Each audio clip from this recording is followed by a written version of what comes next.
So for that first call when you come in, I'm a session director, so I sit behind the camera and I give you direction.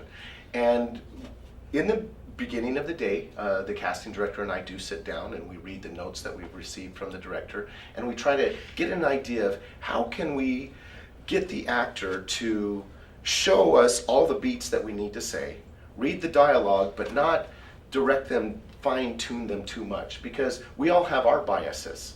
And my job is really to allow you to be yourself and show what you've got. And then we'll give a direction on where we think it should go, what we think we've interpreted from the director's note, and we'll see if you follow that direction.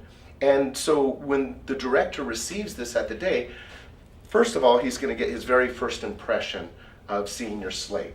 And I'm sorry to say this, but unfortunately in commercials, it's probably 90% looks. You know, does this person fit the category that we're looking for? And what they're talking about is the instant read.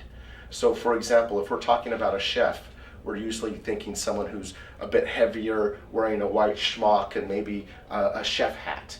That's instant read. As soon as you see that person, that's a chef, you know? Whereas if you're thinking of a young mother, it's not gonna be a guy. So the director's first impression, does this person fit the physical characteristics that I'm looking for?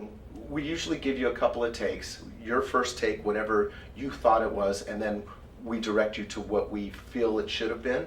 Sometimes we'll move that first one, that second take, to the first take, so the director will actually see your better take first. But really, I'm not going to fine-tune you too much after that. There's been so many times where I've had an impression of what they're looking for, and I've directed actors like that through the first call, and then we come to the callback, the director's doing something entirely different.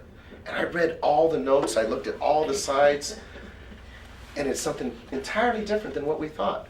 So I don't fine-tune people, I just allow them to be themselves.